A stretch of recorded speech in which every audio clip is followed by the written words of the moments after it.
নমস্কার, প্রত্যেককে স্বাগত জানাই নেমু নিউজ ইউটিউব চ্যানেলের নতুন একটি ভিডিওতে। পশ্চিমবঙ্গের 25% ডিএ নিয়ে বড় খবর সামনে এসেছে। কিছুক্ষণ আগেই খুবই গুরুত্বপূর্ণ একটি খবর প্রকাশিত হয়েছে এবং সেই যে আপডেট সেটা আজকের এই ভিডিওতে বিস্তারিত আলোচনা করব। খুবই গুরুত্বপূর্ণ ভিডিও, অবশ্যই শেষ পর্যন্ত দেখবেন, কারণ বকেয়া 25% ডিএর টাকা আপনারা কবে পেতে পারেন, পাশাপাশি কি আপডেট রয়েছে সেটা অবশ্যই জানতে পারবেন। তার আগে এই ভিডিওটিকে লাইক করুন এবং পরবর্তী আপডেটগুলো পেতে চ্যানেলটিকে সাবস্ক্রাইব করে পাশের বেল আইকনে অল প্রেস করে রাখুন। আর ফেসবুক পেজ থেকে দেখলে অবশ্যই পেজটিকে ফলো করে নিন। আপনারা অনস্ক্রিনে দেখতেই পাচ্ছেন খুবই গুরুত্বপূর্ণ যে আপডেট সেটা প্রকাশিত হয়েছে ওয়ে টু নিউজে, এবং এখানে বলা হচ্ছে বাংলার 25% ডিএ নিয়ে বড় খবর। কি বলা হচ্ছে বিস্তারিত আমরা পড়ে নেব।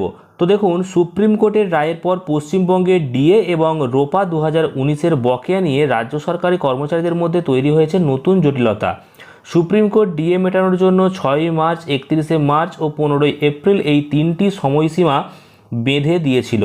তবে ইউনিটি ফোরামের যিনি আহ্বায়ক তিনি রয়েছেন দেবপ্রসাদ হালদার, এবং ওনার মতে নির্দিষ্ট সময়ের আগে কয়েকটি সংগঠনের আদালত অবমাননার মামলা হিতে বিপরীত হতে পারে এবং সরকার বাড়তি সময় চেয়ে নেওয়ার সুযোগ পেয়ে যেতে পারে।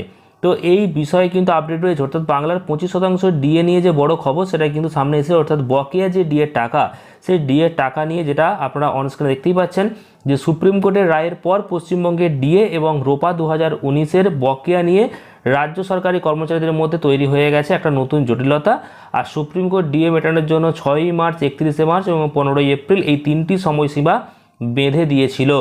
তো এবার নতুন করে আবারও যে বিভিন্ন সংগঠনের যে একটা অভিযোগ এবং আদালত অবমাননার যে মামলা, সেই মামলা কিন্তু হিতে বিপরীত হতে পারে, সেই বিষয়ে যে একটা আপডেট সেটাই প্রকাশিত হয়েছে এবং একটা বড় খবর সেটাই আপনাদের সাথে শেয়ার করলাম। আপনাদের কি মতামত অবশ্যই কমেন্টে জানাবেন, আর অবশ্যই প্রচুর পরিমাণ ভিডিওটি শেয়ার করবেন, চ্যানেলটিকে সাবস্ক্রাইব করবেন, ফেসবুক পেজ থেকে দেখলে পেজটিকে অবশ্যই ফলো করে নেবেন।